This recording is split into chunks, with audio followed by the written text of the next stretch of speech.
এটা দ্বারা আসলে বিজ্ঞানীরা যেটা বলতে চাইছেন বা তোমাদের বইতে যেটা বোঝানো হয়েছে যে তুমি যে এখন কথা বলতেছো, তুমি আসলে কথা বলতেছো না, তোমার ভিতরে থাকা কোষ কথা বলতেছে। তুমি যে খাবার খাইতেছো, সেই খাবার আসলে তুমি খাইতেছো না, তোমার ভিতরে থাকা কোষ খাইতেছে। তুমি যে শ্বাস প্রশ্বাস গ্রহণ করতেছো, সেই জিনিসটা তুমি গ্রহণ করতেছো না, তোমার ভিতরে থাকা কোষ গ্রহণ করতেছে। একটা গাছের ভিতরে আমরা যদি জুম করতে করতে একদম ভিতরে ঢুকে যাই, তাহলে দেখো একটা পাতা, সেই পাতার ভিতরে আমরা যদি জুম করে ঢুকে যাই, তাহলে আলটিমেটলি কি পাবো আমরা? আমরা এইরকম একটা জিনিস পাবো, যেই জিনিসটাকে বলা হবে কোষ। তাহলে আমরা বুঝে গেলাম যে প্রত্যেকটা জীবদেহ, সেটা উদ্ভিদ হোক, প্রাণী হোক, মানুষ হোক কিংবা গাছপালা হোক, প্রত্যেকটা জীবদেহের আসলে গঠন এবং কাজের একক হচ্ছে আসলে কোষ। আসসালামু আলাইকুম ভাইয়াপুরা, কি অবস্থা সবার? আশা করি সবাই অনেক ভালো আছো। তো আমাদের সেকেন্ড অধ্যায় জীবকোষ এবং টিস্যু, যে অধ্যায়টা সম্পর্কে পড়াশোনা করার জন্য তোমরা সবাই হচ্ছে অধীর আগ্রহে বসে আছো, সো সেই অধ্যায়টার ক্লাস আজকে থেকে স্টার্ট হচ্ছে। আজকে থেকে জীবকোষ এবং টিস্যু অধ্যায়টা আমরা এমনভাবে শিখবো ইনশাল্লাহ, যেন এই অধ্যায় থেকে যত রকমের প্রশ্নই আসুক না কেন, আমরা কিন্তু ইনশাল্লাহ সুন্দরভাবে যাতে হচ্ছে পারি। ঠিক আছে? সো জীবকোষ এবং টিস্যুর উপর ইতিমধ্যে তোমাদের জন্য দাগানো বইটি হচ্ছে অ্যাড করা হয়েছে। সো ওয়েবসাইট থেকে ডেফিনেটলি দাগানো বইটা ডাউনলোড করে ফেলবা। এবং এর পাশাপাশি ভাইয়া যেভাবে আগাই, যে স্টাইলে আগাবো, 3D অ্যানিমেশন যা কিছু দরকার সব কিছু ভাইয়া হচ্ছে ক্লাসে দেখাই দিব। তোমার কাজ হচ্ছে ক্লাসটা মনোযোগ দিয়ে করার পর সাথে সাথে একটা নোট করা। ঠিক আছে? তুমি যদি নোটটা না করো, আমি কিন্তু ক্লাসে হচ্ছে আমার নিজের ভাষাতে, বইয়ের ভাষাতে না, আমার নিজের ভাষাতে হচ্ছে তোমাকে বোঝানোর চেষ্টা করব। সো ওই জিনিসগুলা একটু নিজ দায়িত্বে নোট করতে হবে। নোট করার পর ওই নোটটা আগে পড়বা, তারপর গিয়ে মেন বই পড়তে যাওয়া, তাহলে দেখবা যে একদম ইজি লাগতেছে এই চ্যাপ্টারটা। ঠিক আছে? এই চ্যাপ্টারটা কিন্তু খুবই গুরুত্বপূর্ণ, এখান থেকে প্রত্যেক বছর কিন্তু প্রশ্ন আসে। সো প্রথম যেটা কথা যে অধ্যায়টার নামটা কি? অধ্যায়টার নামটা থেকেই হচ্ছে আজকে আমাদের যাত্রা শুরু হবে। অধ্যায়টার নাম হচ্ছে জীবকোষ এবং টিস্যু। জীবকোষ এবং টিস্যু। তাহলে সর্বপ্রথম নিশ্চয়ই আমাদেরকে বুঝতে হবে আগে যে জীবকোষ এই কথাটার মানে আসলে কি, তারপর বুঝতে হবে টিস্যু বলতে আসলে কি বোঝায়। ঠিক আছে? সো এই চ্যাপ্টারের দুইটা পার্ট। আজকে আমরা যেটা স্টার্ট করতেছি সেটা হচ্ছে জীবকোষ। জীবকোষ কিংবা কোষ কিংবা ইংলিশে যেটাকে বলতে হয় সেল, এই জিনিসটা আসলে কি? আসলে হচ্ছে এটা আমাদের জীবদেহের গঠন এবং কাজের একক।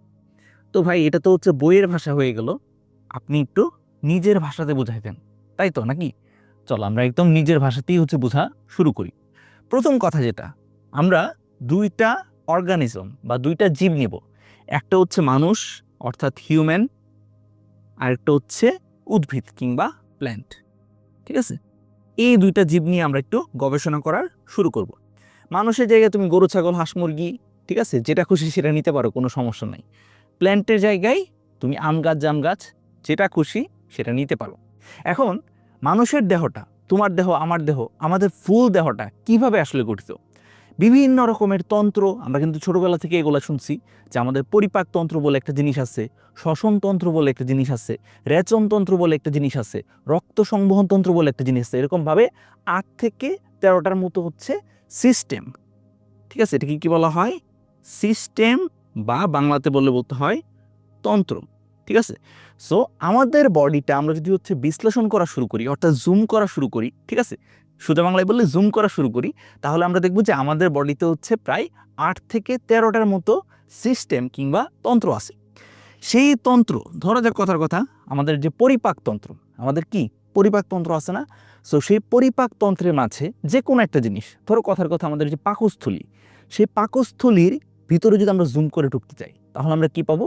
সে পাকস্থলীর যে প্রাচীর, সেই প্রাচীরে হচ্ছে আসলে অনেক ধরনের কি পাওয়া যায়? টিস্যু পাওয়া যায়, অনেক ধরনের টিস্যু পাওয়া যায়। ঠিক আছে? এই টিস্যু আবার বসুন্ধরা টিস্যু না, এই টিস্যু হচ্ছে আসলে একগুচ্ছ কোষের সমষ্টি। তাহলে আমরা যেহেতু বলেই ফেললাম টিস্যু জিনিসটা হচ্ছে একগুচ্ছ কোষের সমষ্টি, তাহলে টিস্যুকে আমরা যদি আরো জুম করি, তাহলে আমরা কি পাবো? তাহলে আমরা পাবো হচ্ছে কোষ। ঠিক আছে? কিংবা সেল। তাহলে আমরা যদি হচ্ছে আমাদের বডিতে জুম করতে করতে একদম ভিতরে ঢুকে যাই, তাহলে আলটিমেটলি আমরা কি পাবো? আলটিমেটলি আমরা যে জিনিসটা পাবো সেটা হচ্ছে কোষ। সেটা হচ্ছে কি? কোষ। তাহলে এটাই হচ্ছে আসলে জীবদেহের গঠনের একক। গঠনের একক অর্থাৎ আমাদের ফুল বডিটাকে আমরা যদি হচ্ছে একটা বিল্ডিংয়ের সাথে চিন্তা করি, বিল্ডিং তো বুঝো, ঠিক আছে, একটা বিল্ডিংয়ের সাথে যদি আমাদের ফুল বডিটাকে চিন্তা করি, তাহলে বিল্ডিংয়ের মাঝে যেরকম এক একটা ইট থাকে, ঠিক তেমনি আমাদের দেহের মাঝেও এক একটা ইটের মতো যে অংশটা থাকে বা যে এককটা থাকে, সেটাকে আমরা কি বলতে পারি? কোষ কিংবা সেল বলতে পারি। তাহলে এটা গেল হচ্ছে মানুষ কিংবা প্রাণীদের কথা। এবার আসো উদ্ভিদের কথা আমরা চিন্তা করি। উদ্ভিদের কথা আমরা যদি চিন্তা করি তাহলে উদ্ভিদের ক্ষেত্রে এতগুলো ধাপ না, উদ্ভিদের ক্ষেত্রে বডির গঠনটা আর একটু সিম্পল। সো উদ্ভিদের দেহের ভিতরে আমরা দেখব যে প্রথমত আগের মতোই কিছু পরিমাণ সিস্টেম পাওয়া যাচ্ছে, ঠিক আছে। তার ত্বকীয় টিস্যুতন্ত্র থাকে, ভাস্কুলার টিস্যুতন্ত্র থাকে, এরকম কিছু সিস্টেম কিংবা টিস্যু সিস্টেম থাকে, ঠিক আছে। সো সেই সিস্টেমগুলোর মাঝে আসলে কি থাকে, অনেকগুলো টিস্যু থাকে এবং সেই টিস্যুগুলোর ভিতরেও আসলে কি থাকে, কোষ থাকে, ঠিক আছে। সো আমরা কিন্তু বুঝে গেলাম যে উদ্ভিদ হোক কিংবা প্রাণী হোক, উদ্ভিদ হোক কিংবা প্রাণী হোক, আমরা যে কোনো একটা জীব নিয়ে সেই জীবের দেহটাতে আমরা যদি জুম করতে করতে করতে করতে একদম ভিতরে ঢুকে যাই তাহলে আমরা কি পাবো, আলটিমেটলি দুই জায়গাতেই পাবো হচ্ছে কোষ। আলটিমেটলি দুই জায়গাতেই কি পাবো, কোষ পাবো। তাহলে এজন্যই আসলে কোষকে বলা হয় জীবদেহের গঠন এবং কাজের একক। তো গঠনের একক তো বুঝলাম যে আমাদের ফুল বডিটা একটা বিল্ডিং হইলে সেই বিল্ডিংয়ের মাঝে এক একটা ইট হচ্ছে আসলে কোষ, এক একটা ইট হচ্ছে কোষের মতো, ঠিক আছে, বা কোষ, এটা চিন্তা করতে পারি। এখন আসলে কাজের একক কিভাবে, কোষ কিভাবে কাজের একক, মানে এটা দ্বারা আসলে বিজ্ঞানীরা যেটা বলতে চাইছেন বা তোমাদের বইতে যেটা বোঝানো হয়েছে যে তুমি যে এখন কথা বলতেছো, তুমি আসলে কথা বলতেছো না, তোমার ভিতরে থাকা কোষ কথা বলতেছে। তুমি যে খাবার খাইতেছো সেই খাবার আসলে তুমি খাইতেছো না, তোমার ভিতরে থাকা কোষ খাইতেছে। তুমি যে শ্বাস প্রশ্বাস গ্রহণ করতেছো সেই জিনিসটা তুমি গ্রহণ করতেছো না, তোমার ভিতরে থাকা কোষ গ্রহণ করতেছে। ওইটা করতে পারলেই তো আমরা বুঝতে পারবো যে আসলে আমাদের জীবদেহের কাজের একক হচ্ছে কোষ। তাহলে আমরা একটু সিম্পলি চিন্তা করি যে আমরা যে খাবার খাই সেই খাবার আমাদের মুখ দিয়ে সর্বপ্রথম কোথায় যায়, আমাদের পাকস্থলিতে যায়। সেই পাকস্থলী থেকে সে ক্ষুদ্রান্ত যায়, ক্ষুদ্রান্তে গিয়ে সে খাবারটা রক্তের মাঝে পরিশোষিত হয়, রক্তের মাঝে শোষিত হয়ে যায়, রক্তে চলে যায়। রক্তে চলে যাওয়ার পর রক্তের সাথে বাহিত হইতে হইতে সেই খাবার চলে যায় কোন একটা কোষের ভিতরে, ঠিক আছে। ধরো এটা হচ্ছে আমাদের রক্তনালী, কথার কথা, এটা হচ্ছে আমাদের রক্তনালী। সেই রক্তনালীতে খাবার আসলো, খাবার আসার পর সেই জিনিসটা কোথায় প্রবেশ করবে, একটা কোষের ভিতরে প্রবেশ করবে, ঠিক আছে। সো আমরা যখন খাবার খাইতেছি সেই খাবারটা আলটিমেটলি সব কিছু পার্টার হয়ে শেষ পর্যন্ত কোথায় গিয়ে পৌঁছায়, একটা কোষের ভিতরে পৌঁছায়। এবার চিন্তা করে দেখো তুমি কি নিছো, তুমি হচ্ছে শ্বাস প্রশ্বাস গ্রহণ করতেছো, প্রতিনিয়ত অক্সিজেন নিছো। সো অক্সিজেন যে নিলা তুমি, সেই জিনিসটা বায়ু থেকে সর্বপ্রথম নাকের মাধ্যমে তোমার কোথায় যাবে, ফুসফুসে যাবে। সেই ফুসফুস থেকে সেটা চলে যাবে হচ্ছে তোমার এলভিউলাসে। ফুসফুসের ভিতরে আসলে এরকম থোকা থোকা আঙ্গুরের মতো কিছু অংশ থাকে যেগুলোকে বলা হয় বায়ুথলি বা এলভিউলাস। ফুসফুসের ভিতরে এরকম বায়ুথলি বা এলভিউলাস থাকে। সো সেই এলভিউলাসের ভিতরে অক্সিজেনটা আসবে, আসার পর তারপর এই যে বায়ুথলি, সেই বায়ুথলির গা ঘেঁষে হচ্ছে ছোট ছোট কিছু নালিকা আছে, ঠিক আছে, রক্তনালিকা, ছোট ছোট কিছু রক্তনালিকা আমাদের এই বায়ুথলির গা ঘেঁষে আছে। সো দেখা যায় যে এই যে অক্সিজেনটা তুমি নিলা, সেই জিনিসটা যে হচ্ছে কোথায় আসলো, সেই জিনিসটা এখানে এসে তোমার এলভিউলাসের ভিতরে আসলো। এলভিউলাস থেকে এই অক্সিজেন চলে যাবে হচ্ছে কৌশিক জালিকাতে, কৌশিক জালিকা থেকে চলে যাবে সে আবার রক্তনালীতে, কৌশিক জালিকা থেকে সে আবার কোথায় চলে যাবে, রক্তনালীতে চলে যাবে, এবং রক্তনালীর মাধ্যমে সে কোথায় প্রবেশ করবে, আলটিমেটলি হচ্ছে কোষের ভিতরে প্রবেশ করবে। তাহলে আমরা কিন্তু বুঝলাম যে আমরা যাই করি না কেন সেই জিনিসটা আলটিমেটলি গিয়ে কে করতেছে, আলটিমেটলি গিয়ে করতেছে কিন্তু এক একটা কোষ। আমরা খাবার খেলেও সেই খাবারটা চলে যাচ্ছে কোষের ভিতরে, আমরা যদি শ্বাস প্রশ্বাস নিই সেই জিনিসটাও চলে যাচ্ছে হচ্ছে কোষের ভিতরে। তার মানে আমরা কি বলতে পারি, তার মানে আমরা নির্দ্বিধায় বলতে পারি যে কোষ হচ্ছে আসলে জীবদেহের গঠন এবং কাজের একক, গঠন এবং কাজের একক। আশা করি ফুল জিনিসটা তোমাদের ক্লিয়ার হয়েছে। সো আমরা প্রথমেই যেটা ক্লিয়ার করলাম সেটা হচ্ছে জীবকোষ কিংবা কোষ আসলে মানে কাকে বলে বা হচ্ছে কোষ বলতে আসলে কি বোঝানো হয়, এটা আসলে একদম ক্লিয়ার হয়েছে। সো এরকমভাবে আমরা তো মানে ফুল জিনিসটা বুঝলাম, বাট পরীক্ষার হলে যদি আসে যে জীবকোষ কিংবা কোষ কাকে বলে, সেই ক্ষেত্রে আমরা কিভাবে গুছিয়ে একটা সংজ্ঞা দিব সেই জিনিসটা তোমাদের বইতেই করা আছে, ঠিক আছে। আমরা যদি হচ্ছে দাগানো বইয়ের ভিতরে যাই, ঠিক আছে, আমরা যদি ভিতরে যাই বইয়ের ভিতরে গেলেই আমরা দেখব যে প্রথমেই জীবকোষ সম্পর্কে যে আইডিয়াটা দেওয়া হয়েছে সেই আইডিয়াতেই এখানেই হচ্ছে আসলে কোষের সংজ্ঞাটা দেওয়া আছে। সো কোষ কাকে বলে এই টাইপের মানে সহজ প্রশ্ন আশা করি হচ্ছে তোমাদের এসএসসি লেভেলে আসবে না, হয়তো তোমাদের স্কুলের যে পরীক্ষা আছে সেই পরীক্ষাতে থাকতে পারে, বাট এসএসসি লেভেলে এত সহজ প্রশ্ন সাধারণত আসে না। যদি আসে সেই ক্ষেত্রে কিভাবে গুছিয়ে লিখবা, দেখো কোষের সংজ্ঞা আমরা তো এখন হচ্ছে মানে মেইন বেসিকটা বুঝে ফেলছি যে কোষ হচ্ছে আসলে জীবদেহের গঠন এবং কাজের একক। সো এই জিনিসটাকে গুছিয়ে এর ভিতরে যত কনসেপ্ট আছে সব কিছু গুছিয়ে দুইজন বিজ্ঞানী হচ্ছে কোষের একটা সুন্দর সংজ্ঞা প্রদান করছেন। ঠিক আছে, একজনের নাম কি? একজনের নাম হচ্ছে বিজ্ঞানী লোই, আরেকজনের নাম হচ্ছে বিজ্ঞানী সিকেভিচ, এবং তারা 1969 সালে, ভালো করে এই জিনিসগুলো মনে রাখবা, লোই এবং সিকেভিচ 1969 সালে হচ্ছে কোষ সম্পর্কে একটা সংজ্ঞা প্রদান করছেন। এবং তাদের মতো আমরা কি বলতে পারি যে কোষ হচ্ছে জীবদেহের গঠন এবং কাজের একক, যা বৈষম্যভেদ্য ঝিল্লি বা পর্দা দিয়ে আবৃত এবং অন্য কোনো সজীব মাধ্যম ছাড়াই নিজের প্রতিলিপি তৈরি করতে পারে, নিজের কপি তৈরি করতে পারে, একটা কোষ থেকে আরেকটা কোষের সৃষ্টি করতে পারে। এখন কথা হচ্ছে ভাই, প্রথম যে লাইনটা সেটা তো বুঝলাম যে জীবদেহের গঠন এবং কাজের একক হচ্ছে কোষ, বাট সেকেন্ড যে লাইনটা লিখছেন আপনি, সেই লাইনটা তো মাথার মাঝে ক্যাচ করতেছে না, যে যা কিনা বৈষম্য ভেদ্য ঝিল্লি বা পর্দা দিয়ে আবৃত। পর্দার কাজ কি বলতো? পর্দার কাজ হচ্ছে কোনো একটা কিছুকে ঢেকে রাখা না? পর্দার কাজ কি বলো? পর্দার কাজ হচ্ছে কোনো একটা কিছুকে ঢেকে রাখা। ধরো আমার কাছে হচ্ছে একটা বক্স আছে, সেই বক্সের বাইরে হচ্ছে আমি কি করলাম, র্যাপিং পেপার দিয়ে হচ্ছে মোড়াই দিলাম, র্যাপিং পেপার দিয়ে সুন্দর করে হচ্ছে মোড়াই দিলাম। গিফট যে মানে একজন আরেকজনকে দেই, সো গিফটের বাইরে কি থাকে, একটা র্যাপিং পেপার থাকে না? সো ওই জিনিসটাকে আমরা চিন্তা করতে পারি পর্দার মতো। সো পর্দার কাজ হচ্ছে কোনো একটা কিছুকে আবৃত করে রাখা, পর্দার কাজ হচ্ছে কোনো একটা কিছুকে আবৃত করে রাখা। সো আমরা দেখবো একটু পরে যে কোষের বাইরেও এরকম কি থাকে, একটা ঝিল্লি কিংবা পর্দা থাকে, যে পর্দাটা দিয়ে কোষটা মোড়ানো থাকে বা আবৃত থাকে। ঠিক আছে, এবং সেই পর্দাটাকে বলা হয় আসলে কোষ ঝিল্লি বা কোষ পর্দা। ঠিক আছে, সেই পর্দাটাকে আসলে বলা হয় হচ্ছে কোষ ঝিল্লি। এটা একটু লিখে ফেলো, এই যে পর্দাটার কথা এখানে বলা হইতেছে, সেই পর্দাটার নাম কি আসলে কোষ ঝিল্লি বা কোষ পর্দা। ঠিক আছে, বা এটাকে অনেক ক্ষেত্রে হচ্ছে প্লাজমা লেমাও বলা হয়, প্লাজমা লেমা অথবা প্লাজমা মেমব্রেন। ঠিক আছে, প্লাজমা লেমা অথবা প্লাজমা মেমব্রেন, এগুলো সব কিছু হচ্ছে আমরা যখন কোষ ঝিল্লি সম্পর্কে ডিটেলস জানবো তখন হচ্ছে ভাইয়া তোমাদেরকে আবার বলবো। ঠিক আছে, আপাতত জাস্ট মনে রাখো যে প্রত্যেকটা কোষ, সেটা আদি কোষ হোক, প্রকৃত কোষ হোক, উদ্ভিদ কোষ হোক, প্রাণী কোষ হোক, দুনিয়াতে যত কোষ আছে সব কোষের বাইরেই একটা পর্দা থাকে, যেই পর্দাটাকে বলা হয় কোষ ঝিল্লি কিংবা প্লাজমা লেমা। এখন কথা হচ্ছে এটা বুঝলাম, এখন এর পরবর্তীতে যে কথাটা বলা হয়েছে যে বৈষম্য ভেদ্য ঝিল্লি, বৈষম্য ভেদ্য ঝিল্লি মানেটা কি? ভেদ্য মানে তো বুঝতেছো, কোনো একটা কিছুর ভিতরে তুমি যাইতে পারবা, ঠিক আছে, বা ক্রস করতে পারবা। ধরো এই যে পর্দাটা, সেই পর্দাটার বাইরে থেকে ভিতরে ইজিলি যে কোনো কিছু ঢুকতে পারে, ঠিক আছে, বা ভেদ করতে পারে, তাহলে সেই ধরনের পর্দাটাকে আমরা কি বলবো? সেই পর্দাকে আমরা বলবো হচ্ছে ভেদ্য পর্দা। সেই পর্দাকে কি বলবো আমরা?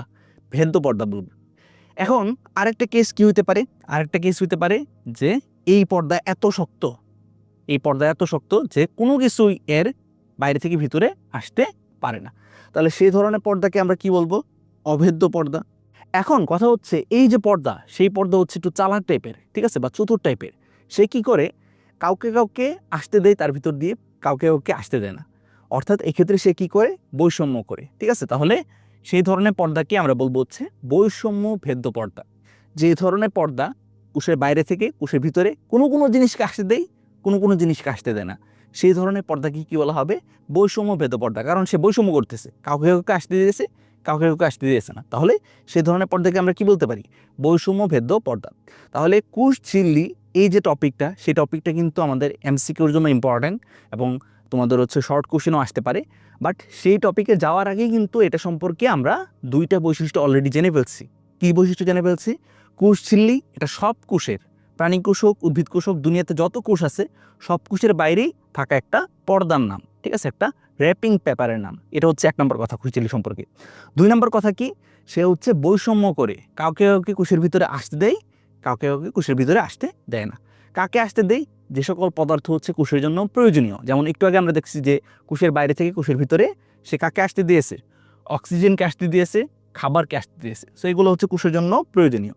সো সে কাউকে কাউকে কোষের ভিতরে আসতে দেয়, কাউকে কাউকে কোষের ভিতরে আসতে দেয় না, যে কারণে তাকে বলা হচ্ছে বৈষম্য ভেদ্য পর্দা। আশা করি এই জিনিসটা একদমই ক্লিয়ার হইতে পারছো। এবং আসো 3 নম্বর পয়েন্ট। 3 নম্বর পয়েন্টে কি বলছে? যে যা কিনা অন্য কোনো সজীব মাধ্যম ছাড়াই নিজের প্রতিলিপি তৈরি করতে সক্ষম। মনে রাখবা, সজীব মাধ্যম মানে কি? সজীব মাধ্যম মানে হচ্ছে এখানে বোঝানো হয়েছে যে অন্য কোনো একটা কোষ কিংবা অন্য কোনো একটা এমন মাধ্যম, যেই মাধ্যমের ভিতরে, যেই জায়গাটার ভিতরে ধরো অনেক অনেক পুষ্টি পদার্থ আছে, ঠিক আছে, অনেক অনেক পুষ্টি পদার্থ বা হচ্ছে বিভিন্ন রকমের হচ্ছে খনিজ উপাদান, ঠিক আছে, এরকম প্রচুর প্রচুর মানে পুষ্টি সমৃদ্ধ হচ্ছে একটা অঞ্চল সেটাকে বলা যায় হচ্ছে সজীব একটা মাধ্যম। সো একটা কোষ সে একটা থেকে দুইটায় পরিণত হবে। একটা থেকে কয়টায় পরিণত হবে? দুইটাই। সো এই প্রসেসটা সংঘটিত হওয়ার জন্য এরকম কোনো মাধ্যম থাকতেই হবে এমন কোনো কথা নাই। ঠিক আছে, এই মাধ্যমটা থাকলেও এই কোষ বিভাজন হবে, না থাকলেও এই কোষ বিভাজন হবে। সো আশা করি এই 3 নাম্বার বৈশিষ্ট্যটা বুঝতে পারছো যে কোষ হচ্ছে এমন একটা একক, যেই একক কিনা অন্য কোনো সজীব মাধ্যম ছাড়াই হচ্ছে নিজের কি তৈরি করতে পারে? প্রতিলিপি তৈরি করতে পারে বা কপি তৈরি করতে পারে। একটা থেকে দুইটা কোষে সে পরিণত হইতে পারে। আশা করি কোষ সম্পর্কে যে ধারণাগুলো তোমাদের বইতে আছে সেই ধারণাগুলো একদম 100% ইনশাল্লাহ এখানে ক্লিয়ার হয়ে গেছে। এবার আসো আমরা আরও কিছু জিনিসপাতি জানা শুরু করি। ঠিক আছে, যেমন আজকে আমরা যেই জিনিসগুলো কভার করব, ঠিক আছে, আমরা প্রথমে জানলাম কোষের আসলে মানে যে ধারণাটা আছে এই ফুল জিনিসটা হচ্ছে আমরা জানার চেষ্টা করলাম। এরপর আমরা যেটা বোঝার চেষ্টা করব, যেখান থেকে এমসিকিউ এবং শর্ট কোশ্চেন আসবে, সেটা হচ্ছে কোষের প্রকারভেদ। এই যে কোষ সম্পর্কে এত আলোচনা করলাম, ঠিক আছে, বা এই যে কোষ, ঠিক আছে, দেখো কোষ দেখতে আসলে কীরকম হয়? এরকম হয়। একটা উদ্ভিদের দেহের ভিতরে জুম করে তুমি যদি ভিতরে যাও এরকম একটা কোষ পাবা, একটা প্রাণী দেহের ভিতরে জুম করে তুমি যদি যাও তাহলে এরকম একটা কোষ পাবা। ঠিক আছে, সো এই যে কোষগুলো আছে সেই কোষগুলো আসলে কত প্রকারের হতে পারে সেই জিনিসের সম্পর্কে আমরা জানবো।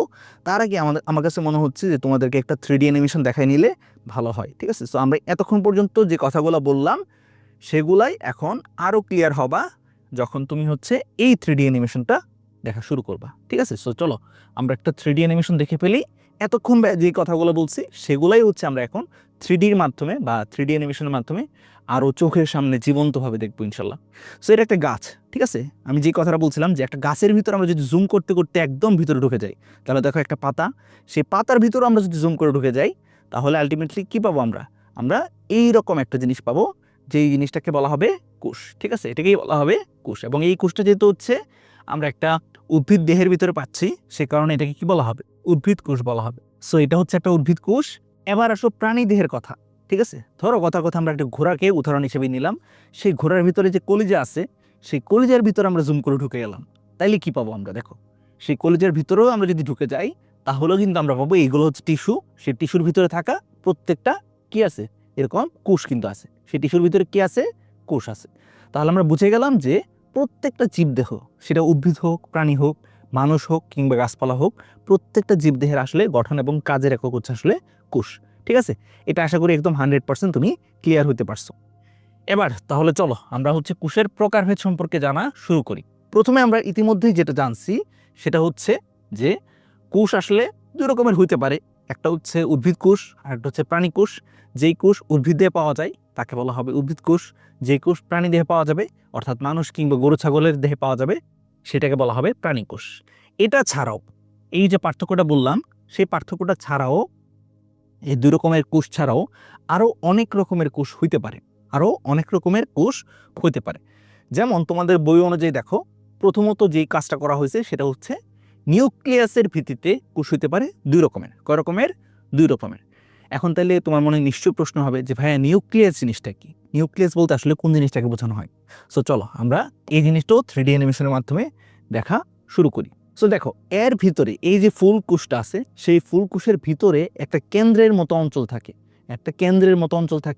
যেই কেন্দ্রের মতো অঞ্চলটাকে বলা হয় হচ্ছে আসলে বেসিক্যালি নিউক্লিয়াস। সেই কেন্দ্রের মতো অঞ্চলটাকে কি বলা হয়? নিউক্লিয়াস বলা হয়। এখন কথা হচ্ছে একটা নিউক্লিয়াসের আসলে কয়টা পার্ট থাকে বা কি কি অংশ থাকে আমরা একটু খেয়াল করি। একটা নিউক্লিয়াসের বাইরে একটা আবরণ থাকে, যে আবরণটাকে কি বলা হয়?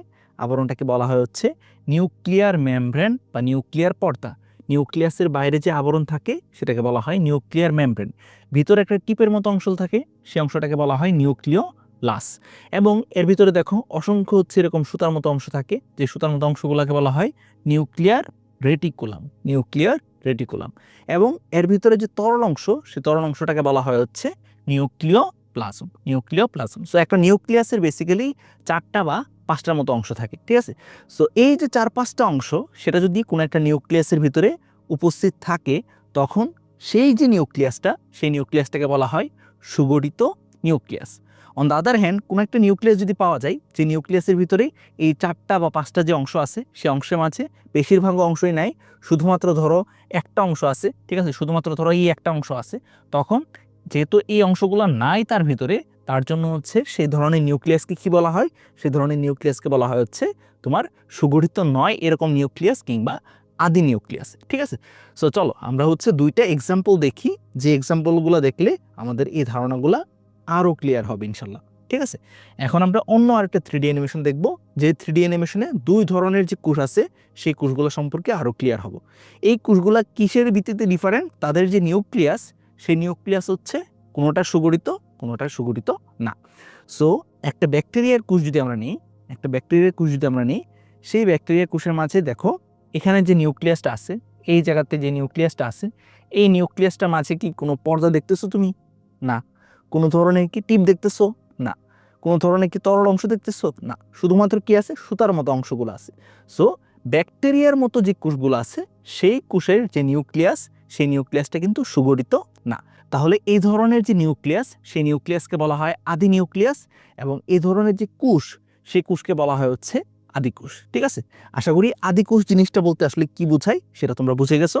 একটা ব্যাকটেরিয়ার কোষ যদি ভালো করে দেখো, সেই ব্যাকটেরিয়ার কোষের মাঝে যে নিউক্লিয়াস পাওয়া যায়, সেই নিউক্লিয়াসটা সুগঠিত হয় না বলে এই ধরনের কোষকে বলা হয় আদি কোষ। অন দ্য আদার হ্যান্ড আমরা যদি আরেক ধরনের কোষ দেখি, ঠিক আছে, এই কোষটার কথা চিন্তা করো, এটা যে কোনো একটা প্রাণী কোষ হইতে পারে। সো এই কোষটার যে হচ্ছে নিউক্লিয়াস, সেই নিউক্লিয়াসটা কিন্তু খুবই সুগঠিত। আমরা যে হচ্ছে বইয়ের মাঝে দেখলাম যে নিউক্লিয়াসের বাইরে আবরণ থাকতে হবে, ভিতরে একটা টিপ থাকতে হবে, এরপর বাকি যে অংশগুলোর কথা বলছি সবগুলো অংশই কিন্তু এখানে আছে। সুতরাং এই ধরনের যে নিউক্লিয়াস, সেই নিউক্লিয়াসকে বলা হয় প্রকৃত নিউক্লিয়াস, এবং প্রকৃত নিউক্লিয়াস বিশিষ্ট এই যে কোষ, সেই কোষকে বলা হয় প্রকৃত কোষ। তাহলে আমাদের বইতে এরপর যে জিনিসটা আমরা খেয়াল করব সেটা হচ্ছে দুইটা পার্থক্য দেওয়া আছে, একটা হচ্ছে আদি কোষ আর একটা হচ্ছে প্রকৃত কোষ। ঠিক আছে, সো কোষের প্রকারভেদের মাঝে প্রথম যে পার্থক্যটা আছে সেটা হচ্ছে আদি কোষ এবং প্রকৃত কোষ, এবং এই জিনিসটা কিন্তু সৃজনশীলের ক্ষতেও আসতে পারে অথবা শর্ট কোশ্চেনও আসতে পারে, যে আদি কোষ এবং প্রকৃত কোষের মাঝে পার্থক্যগুলো উল্লেখ করো, বা কি কি পার্থক্য আছে সেই জিনিসটা উল্লেখ করো। সো পার্থক্য একটা তো আমরা বুঝেই গেলাম যে আদি কোষের মাঝে যে নিউক্লিয়াস, সেই নিউক্লিয়াসটা কিন্তু সুগঠিত হয় না। ঠিক আছে, সুগঠিত হয় না। অন্যদিকে প্রকৃত কোষের মাঝে যে নিউক্লিয়াস হয়, সেই নিউক্লিয়াসটা কিন্তু সুগঠিত হয়। ঠিক আছে, সো এটা হচ্ছে তাদের মাঝে প্রথম পার্থক্য। শুধুমাত্র কি এটাই একমাত্র পার্থক্য? আনসার হচ্ছে না, আরও অনেক পার্থক্য আছে। আমরা যদি একটু খেয়াল করি যে এই যে দুইটা কোষ, ঠিক আছে, আমরা ব্যাকটেরিয়া কোষটাতে আবার ফেরত যাই। দেখো এই কোষটা ভালো করে খেয়াল করো, এই কোষটার মাঝে শুধুমাত্র কি থাকে? শুধুমাত্র থাকে হচ্ছে কোষীয় অঙ্গাণু হিসেবে রাইবোজোম। এর যে সাইটোপ্লাজম, সেই সাইটোপ্লাজমের ভিতরে শুধুমাত্র রাইবোজোম বলে একটা অঙ্গাণু থাকে, এছাড়া আর কোনো ধরনের অঙ্গাণু কিন্তু তার ভিতরে থাকে না।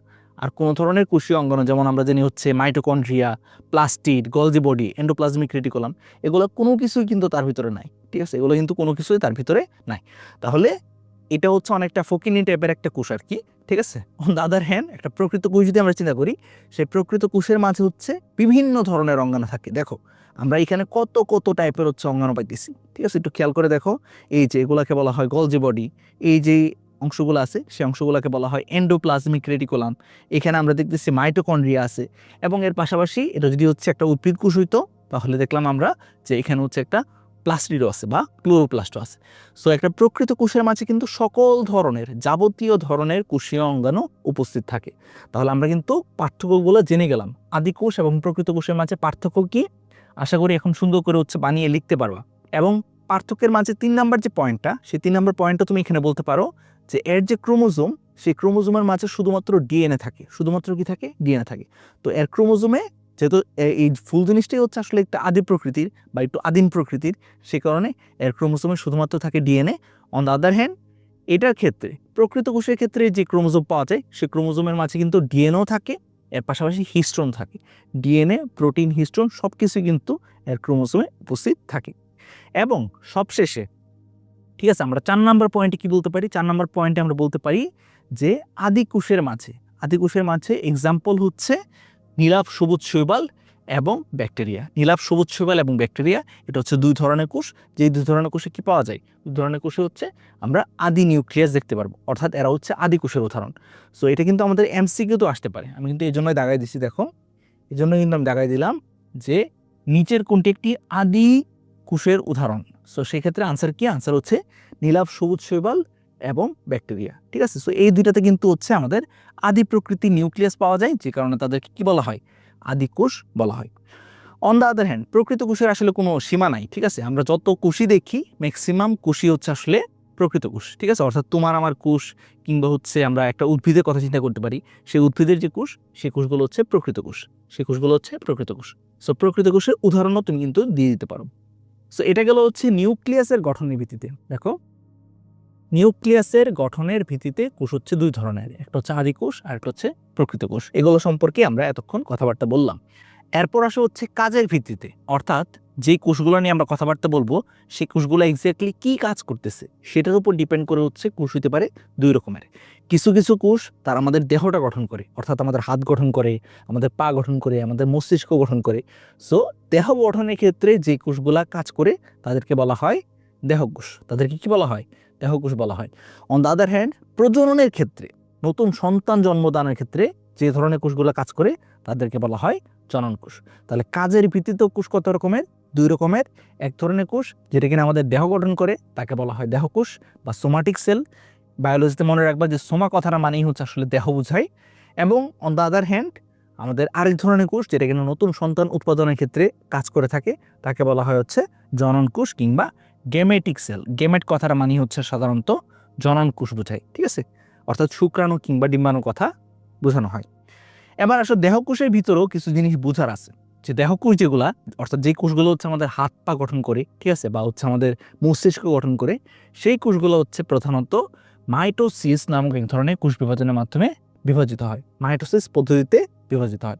মাইটোসিস পদ্ধতিটা কি? মাইটোসিস হচ্ছে এমন একটা কোষ বিভাজন পদ্ধতি যেখানে একটা কোষ, ঠিক আছে, হুবহু তার মতো দেখতেই দুইটা সন্তান কোষের সৃষ্টি করে, ঠিক আছে? মানে এই কোষটাতে যতগুলো ক্রোমোজোম থাকবে এই প্রত্যেকটা কোষে হচ্ছে ঠিক তত সংখ্যক ক্রোমোজোমই থাকবে। তো যে ধরনের কোষ বিভাজনের ক্ষেত্রে মাতৃকোষ যেরকম, সন্তান কোষগুলো একদম হুবহু সেম, সে ধরনের কোষ বিভাজনকে বলা হয় মাইটোসিস কোষ বিভাজন। এবং এই মাইটোসিস কোষ বিভাজন পদ্ধতিতে কিন্তু আমাদের দেহকোষ বিভাজিত হয়, ঠিক আছে? এভাবে আমাদের দেহের হচ্ছে বৃদ্ধি ঘটে, ঠিক আছে? আশা করি বুঝতে পারছো। অন দ্য আদার হ্যান্ড মনে রাখবা ভালো করে যে জনন কোষ যেগুলা, ঠিক আছে, ফর এক্সাম্পল আমরা বলতে পারি আমাদের শুক্রাণুর কথা, ঠিক আছে? আমাদের শুক্রাণু এবং ডিম্বাণু, ছেলেদের দেহে যেটা তৈরি হয় সেটাকে বলা হয় শুক্রাণু, এবং মেয়েদের দেহে যেটা তৈরি হয় সেটাকে বলা হয় ডিম্বাণু। এই যে শুক্রাণু এবং ডিম্বাণু তারাই হচ্ছে আমাদের জনন কোষের এক্সাম্পল, জনন কোষের উদাহরণ। সো এই যে শুক্রাণু এবং ডিম্বাণু সেটা কোন পদ্ধতিতে তৈরি হয়? সেটা তৈরি হয় কিন্তু হচ্ছে মিওসিস পদ্ধতিতে। মিওসিস যে কোষ বিভাজন, সেই কোষ বিভাজন আসলে কি করে? সেই কোষ বিভাজনের একটা বৈশিষ্ট্য আছে, ঠিক আছে? সেই বৈশিষ্ট্যটা কি? মিওসিস পদ্ধতিতে একটা কোষ থেকে, একটা মাতৃকোষ থেকে চারটা সন্তান কোষের সৃষ্টি হবে। কয়টা কোষের? চারটা সন্তান কোষের সৃষ্টি হবে। একটা দুইটা না, চারটা, ঠিক আছে? চারটা সন্তান কোষের সৃষ্টি হবে। এবং এই যে সন্তানগুলো আছে প্রত্যেকটা সন্তান হচ্ছে ক্রোমোজোম সংখ্যা হয়ে যাবে মাতৃকোষের অর্ধেক। অর্থাৎ মাতৃকোষ যেটা, যে কোষটা থেকে এই কোষগুলো সৃষ্টি হচ্ছে, সেই কোষে যদি হচ্ছে দুইটা ক্রোমোজোম থাকে তাহলে যে সন্তান কোষগুলো সৃষ্টি হবে সেগুলোতে ক্রোমোজোম সংখ্যা অর্ধেক হয়ে যাবে। মানে কি? মানে হচ্ছে একটা একটা একটা করে হচ্ছে ক্রোমোজোম আসবে। তাহলে মায়োসিস কোষ বিভাজন বা মিওসিস কোষ বিভাজনের অন্যতম গুরুত্বপূর্ণ বৈশিষ্ট্য হচ্ছে এই ধরনের কোষ বিভাজন পদ্ধতিতে ক্রোমোজোম সংখ্যা অর্ধেক হয়ে যায়, ক্রোমোজোম সংখ্যা অর্ধেক হয়ে যায়। সো ধরো কথার কথা একটা পুরুষের দেহ চিন্তা করি, সেই পুরুষের দেহের মাঝে যে জনন মাতৃকোষ আছে সেটা হচ্ছে 2n সংখ্যক ক্রোমোজোম বিশিষ্ট। একটা স্ত্রী দেহের কথা চিন্তা করি, তার দেহের মাঝেও যে জনন মাতৃকোষ আছে সেটাও কিন্তু 2n সংখ্যক ক্রোমোজোম বিশিষ্ট। সো দুইটা জনন মাতৃকোষেই কি হইল? মায়োসিস কোষ বিভাজন হইল। মায়োসিস কোষ বিভাজন হইলেই কি সৃষ্টি হবে? শুক্রাণু এবং ডিম্বাণু সৃষ্টি হবে। সো শুক্রাণুতে ক্রোমোজোম সংখ্যা কত হবে? মায়োসিস হইতে যেহেতু ক্রোমোজোম সংখ্যা অর্ধেক হয়ে যাবে, অর্থাৎ 2n থেকে হয়ে যাবে n। এরপর ডিম্বাণু যে মাতৃকোষ আছে সেখানে হচ্ছে আবার মায়োসিস হইতেছে, মায়োসিস হইলে ক্রোমোজোম সংখ্যা অর্ধেক হয়ে যাবে, অর্ধেক হইলে 2n থেকে ক্রোমোজোম সংখ্যা কত হয়ে যাবে? n হয়ে যাবে। এই যে শুক্রাণু এবং এই যে ডিম্বাণু তারা যখন আবার পরস্পরের সাথে মিলিত হবে, একসাথে যুক্ত হবে, তখন তাদের থেকে নতুন সন্তানের যে দেহ, সেই নতুন সন্তানের দেহের প্রথম কোষ যেটাকে কি বলা হয়? জাইগোট বলা হয়। শুক্রাণু এবং ডিম্বাণুর মিলনের ফলে, শুক্রাণু এবং ডিম্বাণুর মিলনের ফলে প্রথম যে কোষ সেটাকে বলা হয় হচ্ছে জাইগোট। সেই জাইগোটে আবার ক্রোমোজোম সংখ্যা বেড়ে 2n হয়ে যাবে, ঠিক আছে? সো পিতামাতার দেহে ক্রোমোজোম সংখ্যা ছিল 2n, সেখান থেকে ফার্স্টে হচ্ছে ক্রোমোজোম সংখ্যা অর্ধেক হইল, হ্রাস পাইল, কমে গেল। কমে যাওয়ার ফলে যে শুক্রাণু এবং ডিম্বাণু সৃষ্টি হলো তারা হইল হ্যাপ্লয়েড কিংবা n সংখ্যক ক্রোমোজোম বিশিষ্ট। ওই n এবং n যখন আবার পরস্পরের সাথে মিলিত হবে শুক্রাণু এবং ডিম্বাণু যখন পরস্পরের সাথে আবার মিলিত হবে তখন নতুন সন্তানের যে দেহটা তৈরি হবে সেই দেহটা আবার হচ্ছে কি হয়ে যাবে, 2n সংখ্যক ক্রোমোসোম বিশিষ্ট হয়ে যাবে। সো দেখো একটা জীব মানে আমাদের যে দেহ, আমাদের দেহটা কীরকম, আমাদের দেহ হচ্ছে এরকম 2n সংখ্যক ক্রোমোসোম বিশিষ্ট। আমাদের দেহ কীরকম, এরকম 2n সংখ্যক ক্রোমোসোম বিশিষ্ট, ঠিক আছে। অর্থাৎ আমাদের যে ক্রোমোসোমগুলা সেই ক্রোমোসোমগুলা দুইটা করে হচ্ছে জোড়া বেঁধে থাকে, দুইটা এরকম করে হচ্ছে জোড়া বেঁধে থাকে। এই জন্য তো আমরা বলি হচ্ছে আমাদের কত জোড়া ক্রোমোসোম, আমাদের হচ্ছে 23 জোড়া ক্রোমোসোম, ঠিক আছে। সো আমাদের হচ্ছে প্রত্যেকটা কোষেই 23 জোড়া করে ক্রোমোসোম থাকে। তাহলে আমাদের যে জনন মাতৃকোষ সেই কোষের ভিতরেও ক্রোমোসোম কয়টা থাকবে, 23 জোড়া থাকবে বা 2n সংখ্যক ক্রোমোসোম থাকবে। সেখান থেকে যে মাত্র শুক্রাণু সৃষ্টি হচ্ছে, শুক্রাণু সৃষ্টি হইতে গিয়ে এখানে হচ্ছে মায়োসিস হলে ক্রোমোসোম সংখ্যা কিন্তু কমে যাচ্ছে না, অর্ধেক হয়ে যাচ্ছে। সো দেখো আমাদের দেহের মাঝে যে কোষগুলা সৃষ্টি হয় সেই কোষগুলা কিন্তু n থেকে 2n হয়, আবার 2n থেকে n হয়, n থেকে 2n হয়, আবার 2n থেকে n হয়। ফর এক্সাম্পল আমাদের যে জনন মাতৃকোষ সেই জনন মাতৃকোষ কীরকম, 2n সংখ্যক ক্রোমোসোম বিশিষ্ট। সেখানে হয় হচ্ছে মায়োসিস হলে শুক্রাণু তৈরি হয়, শুক্রাণু কীরকম হয়, n সংখ্যক ক্রোমোসোম বিশিষ্ট হয়। ওই শুক্রাণু আবার ডিম্বাণুর জন্য অপেক্ষা করে। সো সে যখন ডিম্বাণুর সাথে মিলিত হয় তখন আবার সে কী গঠন করে, 2n সংখ্যক ক্রোমোসোম বিশিষ্ট একটা অবস্থা সৃষ্টি করে। সো আমরা মনে রাখবো যে কোনো একটা জীবের এরকম ডিপ্লয়েড অবস্থা বা 2n সংখ্যক অবস্থা থেকে হ্যাপ্লয়েড অবস্থা অর্থাৎ n সংখ্যক অবস্থায় আসা, এবং এই হ্যাপ্লয়েড অর্থাৎ n সংখ্যক অবস্থা থেকে আবার ডিপ্লয়েড অবস্থায় এরকমভাবে আসা, এই যে আসা যাওয়ার যে পর্যায়ক্রমিক অবস্থা সেটাকে বলা হয় হচ্ছে জনুক্রম। সেটাকে কি বলা হয়, জনুক্রম বলা হয়। সো জনুক্রম জিনিসটা তোমরা অনেকেই বুঝো না, আমি একদম স্পষ্ট করে বলে দিচ্ছি। যে কোনো একটা জীবের 2n সংখ্যক ক্রোমোসোম বিশিষ্ট অবস্থা থেকে n সংখ্যক ক্রোমোসোম বিশিষ্ট অবস্থায় আসা, আবার n সংখ্যক ক্রোমোসোম বিশিষ্ট অবস্থা থেকে 2n সংখ্যক ক্রোমোসোম বিশিষ্ট অবস্থায় যাওয়ার যে প্রক্রিয়া বা যে পর্যায়ক্রমিক প্রক্রিয়া সেটাকে বলা হয় হচ্ছে জনুক্রম। আশা করি ক্লিয়ার হয়ে গেছে, ঠিক আছে। এবং এই কথাগুলো দেখবা যে এখন বইতে আছে, বইতে এখন একটা রিডিং দিলেই একদম ক্লিয়ার হয়ে যাবে, ঠিক আছে। এই যে দেখো পুরুষ এবং স্ত্রীর যে জনন কোষ অর্থাৎ শুক্রাণু এবং ডিম্বাণু এদের মিলনের ফলে নতুন সন্তানের দেহের প্রথম কোষ যেটাকে বলা হয় জাইগোট, সেই জাইগোট কিন্তু সৃষ্টি হয়, ঠিক আছে। সো জাইগোট কাকে বলে এটা কিন্তু আমাদের সৃজনশীলের কতে আসতে পারে। সো সেক্ষেত্রে এই সংজ্ঞাটা শিখে ফেলবা, পুং এবং স্ত্রী জনন কোষের মিলনের ফলে, অথবা আরও সহজে বললে শুক্রাণু এবং ডিম্বাণুর মিলনের ফলে সৃষ্ট প্রথম যে কোষ সেই কোষটাকে বলা হয় হচ্ছে জাইগোট। এবং এই জাইগোট বারবার বিভাজনের মাধ্যমে হচ্ছে আস্তে আস্তে আমাদের সম্পূর্ণ দেহটা হচ্ছে তৈরি করছে। সো আমাদের পিতা থেকে আসছিল একটা কোষ যেটাকে বলা হচ্ছিল শুক্রাণু, আমাদের মাথা থেকে আসছিল একটা কোষ যেটাকে বলা হচ্ছিল ডিম্বাণু। এরা যখন প্রথম মিলন করলো, ঠিক আছে, এটা হচ্ছে n সংখ্যক ক্রোমোসোম বিশিষ্ট, এটাও n সংখ্যক ক্রোমোসোম বিশিষ্ট। শুক্রাণু এবং ডিম্বাণু মিলনের ফলে আমাদের দেহের প্রথম কোষ যেটাকে আমরা বলতেছি জাইগোট, ঠিক আছে। সেই জাইগোট কিন্তু গঠিত হয়েছিল। n+n কত হয়ে গেল, জাইগোট হয়ে যায় 2n সংখ্যক ক্রোমোসোম বিশিষ্ট একটা দশা। এবং এই জাইগোটেই ক্রমাগত কোষ বিভাজন, একটা কোষ থেকে দুইটা কোষ, দুইটা থেকে চারটা, চারটা থেকে আটটা, আটটা থেকে 16টা, 16টা থেকে 32টা, এরকম করে কোষ বিভাজন হইতে আজকের আমাদের এই ট্রিলিয়ন কোষের সম্পূর্ণ দেহটা কিন্তু গঠিত হয়েছে, ঠিক আছে। আশা করি বুঝতে পারছো। এবার আসো উদ্ভিদ এবং প্রাণী কোষের প্রধান অঙ্গাণু এবং তাদের কাজ। সো এটা হচ্ছে একটা উদ্ভিদ কোষ। সেই উদ্ভিদ কোষের বাইরে দেখো একটা প্রাচীর আছে। সেই উদ্ভিদ কোষের বাইরে কি আছে, একটা প্রাচীর কিন্তু আছে, একটা মোটা একটা প্রাচীর আছে, একটা কি আছে, মোটা প্রাচীর আছে। এবং সেই প্রাচীরটাকে বলা হয় কোষ প্রাচীর কিংবা সেল ওয়াল, কোষ প্রাচীর কিংবা সেল ওয়াল।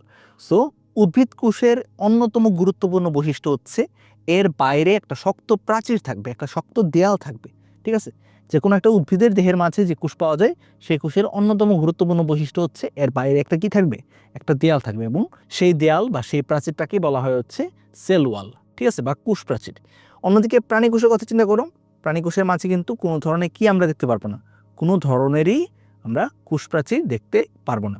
প্রাণী কোষের ভিতরে আমরা যদি যাই তাহলে আমরা দেখব যে সেই কোষটার ভিতরে হচ্ছে অন্যান্য অনেক কিছু আছে, বাট তার বাইরে কিন্তু কোনো ধরনের কি নাই, তার বাইরে কিন্তু কোনো ধরনের কোষ প্রাচীর নাই। ওই যে মোটা প্রাচীর বা মোটা দেয়াল যেটা আমরা দেখছিলাম উদ্ভিদের ক্ষেত্রে, সেই প্রাচীরটা কিন্তু তার বাইরে নাই।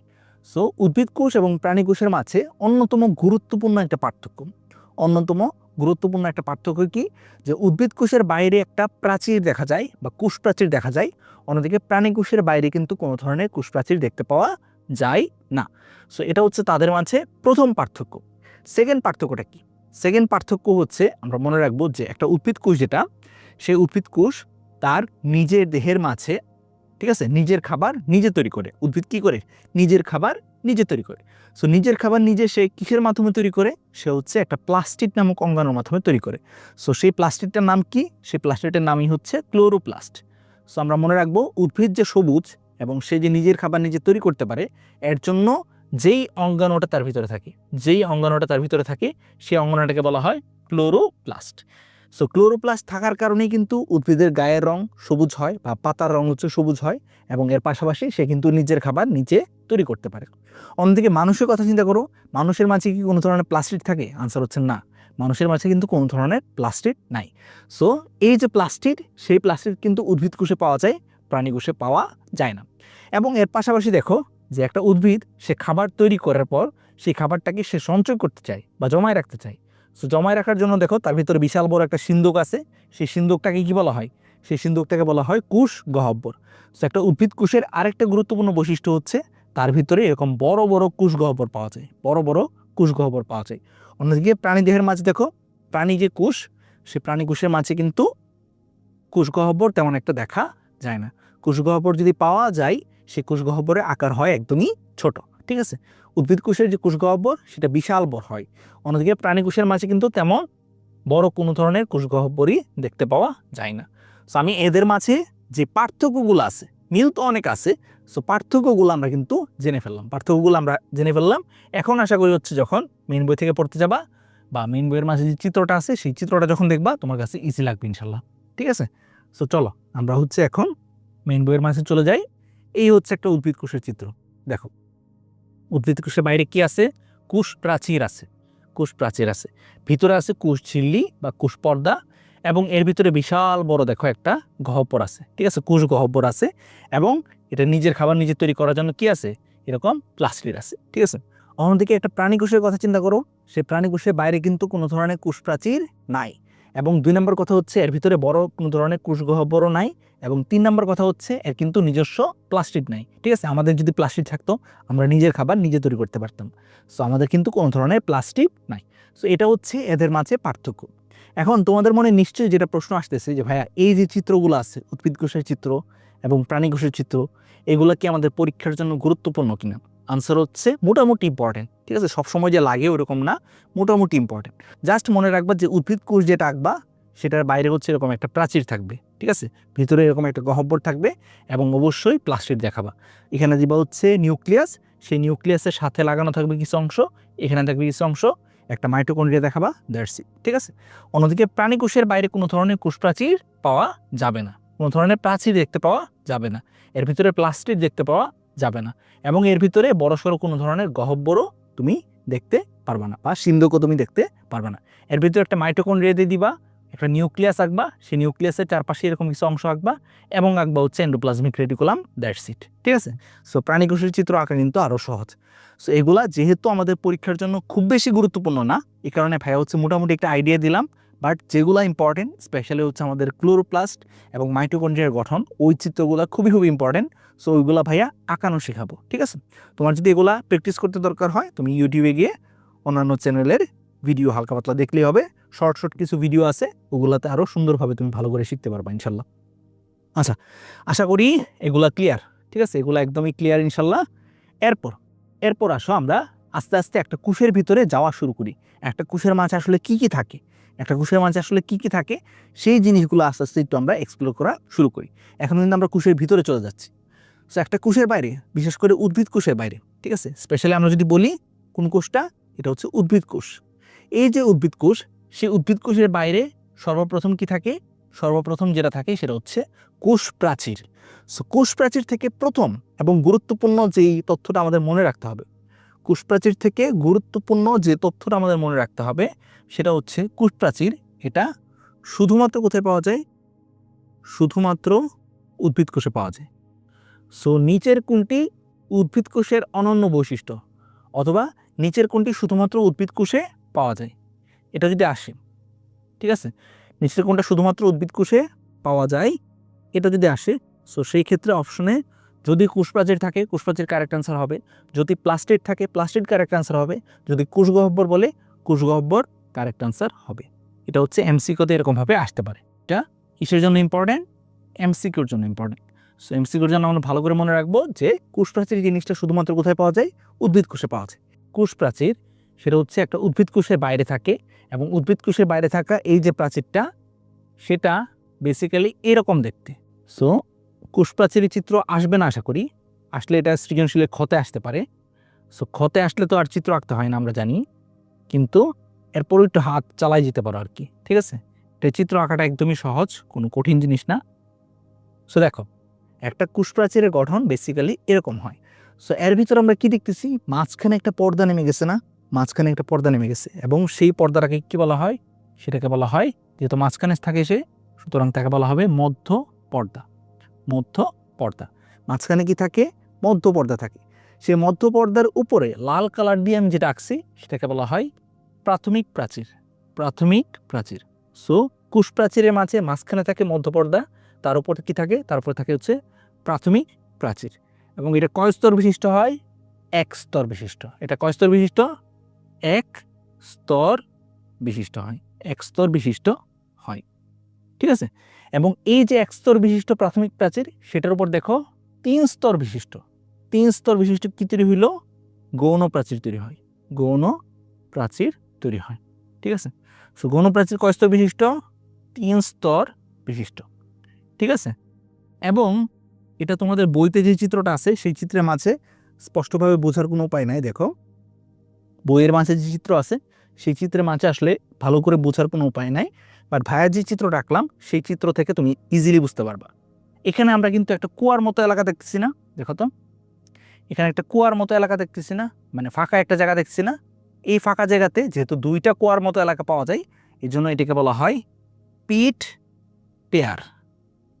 পিট পেয়ার কিংবা জোড়াকূপ, ঠিক আছে? পিট মানেই হচ্ছে আসলে কুয়া বা কূপ। কুয়া তো চিনো। সো কুয়ার মতো এলাকা কয়টা পাচ্ছি আমরা? 2টা পাচ্ছি, এই জন্য এটাকে বলা হয় পিট পেয়ার। পেয়ার মানে হচ্ছে জোড়া। সো একটা কোষ প্রাচীরের গঠন হচ্ছে বেসিক্যালি এরকম হয়, যেখানে আমরা কয়েকটা অঞ্চল পাই। কি অঞ্চল পাই? প্রথম যেটা পাই সেটা হচ্ছে মাঝখানে একটা পর্দা, যেটাকে বলা হয় মধ্য পর্দা। সেই মধ্য পর্দার উপরে থাকে এক স্তর বিশিষ্ট একটা প্রাচীর, যেটাকে বলা হয় প্রাথমিক প্রাচীর। এবং সেই প্রাথমিক প্রাচীরের উপর থাকে 3 স্তর বিশিষ্ট গৌণ প্রাচীর। 3 স্তর বিশিষ্ট কি থাকে? গৌণ প্রাচীর থাকে। এবং কোষ প্রাচীর যেটা, সেটা হচ্ছে বিচ্ছিন্ন আকারে থাকে। ধরো এখানে কিছু প্রাচীর আছে বা দেয়াল আছে, এরপরে এই জায়গাটা খালি, এই জায়গাটা খালি, এবং এখানে দেখবে যে আবার প্রাচীর, ঠিক আছে? সো কোষ প্রাচীর হচ্ছে এরকমভাবে বিচ্ছিন্ন বিচ্ছিন্ন আকারে থাকে। সো বিচ্ছিন্ন বিচ্ছিন্ন আকারে থাকলে মাঝখানে হচ্ছে এরকম কিছু ফাঁকা জায়গা থাকে বা কুয়ার মতো কিছু এলাকা থাকে। যেহেতু এখানে 2টা কুয়ার মতো এলাকা থাকে, সেই জন্য এটাকে বলা হয় পিট পেয়ার কিংবা জোড়াকূপ। এবং এই পিট পেয়ার বা জোড়াকূপ, এটার ফাঁকে ফাঁকি, ঠিক আছে, এটার ফাঁকে ফাঁকি দেখা যায় যে এরকমভাবে আণুবীক্ষণিক একটা সূক্ষ্ম নালী থাকে। আণুবীক্ষণিক একটা সূক্ষ্ম নালী দিয়ে একটা কোষ তার পাশের কোষের সাথে সংযুক্ত থাকে। এবং এই যে আণুবীক্ষণিক নালী, সেটাকে বলা হয় হচ্ছে প্লাজমোডেসমাটা। প্লাজমোডেসমাটা। তো প্লাজমোডেসমাটা জিনিসটা কি? প্লাজমোডেসমাটা হচ্ছে একটা আণুবীক্ষণিক নালী এবং সূক্ষ্ম, খুবই সূক্ষ্ম, ঠিক আছে? সূক্ষ্ম আণুবীক্ষণিক নালী, যে নালীটা দিয়ে একটা কোষ, ধরো এটা একটা কোষ, ঠিক আছে, এরকমভাবে চিন্তা করে একটা কোষ। সো এই কোষটা হচ্ছে তার পাশের কোষের সাথে এই নালীটার মাধ্যমে হচ্ছে সংযুক্ত থাকে, ঠিক আছে? সো প্লাজমোডেসমাটা কাকে বলে? এটা হচ্ছে সৃজনশীলের কয়ের জন্য ইম্পর্টেন্ট। সো কয়ের জন্য ভালো করে শিখবা। বই থেকেই সংজ্ঞাটা আমি গুছাই দিচ্ছি, তুমি জাস্ট খাতার মাঝে লিখে ফেলো। কি লিখবা? যে প্লাজমোডেসমাটা হচ্ছে একটা সূক্ষ্ম আণুবীক্ষণিক নালী, যে সূক্ষ্ম আণুবীক্ষণিক নালীর মাধ্যমে একটা কোষ তার পাশের কোষের সাথে যোগাযোগ রক্ষা করে এবং পানি ও খনিজ লবণ চলাচল নিয়ন্ত্রণ করে। দ্যাটস ইট, ঠিক আছে? সো এটা লিখতে পারলে কিন্তু একদম 1 মার্কস পেয়ে যাবা। সো প্লাজমোডেসমাটার যে সংজ্ঞাটা আছে সেই সংজ্ঞাটা অবশ্যই শিখবা।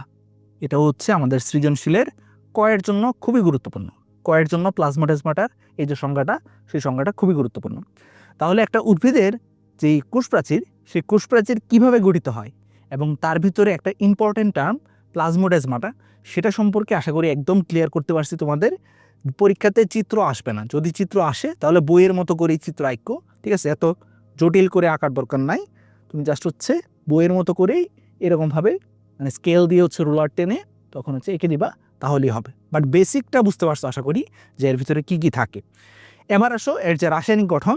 কোষপ্রাচীরের রাসায়নিক গঠনটা একটু জটিল ধরনের। রাসায়নিক গঠনের মাঝে কি থাকে? সেলুলোজ, কয়েকটা উপাদান মনে রাখবা, cellulose, hemicellulose, lignin, pectin, suberin. ঠিক আছে, সো 5টা উপাদানের কথা তোমাদের বইতে আছে। আপাতত এগুলা মনে রাখো যে কোষ প্রাচীর যেটা, ঠিক আছে, যেটা কিনা উদ্ভিদ কোষের বাইরে এরকম একটা দেয়াল, সেই দেয়ালটা বেসিক্যালি হচ্ছে 5টা উপাদান দ্বারা গঠিত হয়। সেই 5টা উপাদানের নাম কি? Cellulose, hemicellulose, lignin, suberin, pectin. So cellulose জিনিসটা কি? সেলুলোজ হচ্ছে আসলে এক ধরনের শর্করা। আমরা ভাত যে খাই, ভাত হচ্ছে এক ধরনের শর্করা, ঠিক তেমনি সেলুলোজও এক ধরনের শর্করা। এবং সেলুলোজের মতোই দেখতে আরেকটা পদার্থকে বলা হয় হেমিসেলুলোজ। হেমি মানে হচ্ছে অর্ধেক, হেমি মানে হচ্ছে অর্ধেক বা হাফ। ঠিক আছে, সো সেলুলোজের গঠন যত বড় তার চেয়ে মানে আকার হচ্ছে ছোট ধরনের যেই যৌগটা সেটাকে বলা হয় হেমিসেলুলোজ। এবং উদ্ভিদের যে গঠন, একটা গাছের গায়ে হচ্ছে হাত দিয়ে দেখো, সে গাছের গায়ে হাত দিলে কীরকম লাগে? একটু শক্ত লাগে না? রাফ লাগে না? সো উদ্ভিদের গায়ের গঠন এরকম রাফ হওয়ার জন্য যেই জিনিসগুলো দেয় সেগুলোকে বলা হয় লিগনিন, পেকটিন এবং suberin. So lignin, pectin, suberin এগুলো আসলে কি? এগুলো হচ্ছে উদ্ভিদ কোষের যে কোষপ্রাচীর আছে সেই কোষপ্রাচীরের রাসায়নিক উপাদান, এবং এগুলো থাকার কারণে হচ্ছে একটা উদ্ভিদের যে কোষ বা একটা উদ্ভিদের যে গা, সে গা হচ্ছে কীরকম হয়? একটু রাফ ধরনের হয়। ঠিক আছে, একটা রাফ কিন্তু একটা ফিলিং পাওয়া যায়। 2টা ব্যতিক্রম আছে।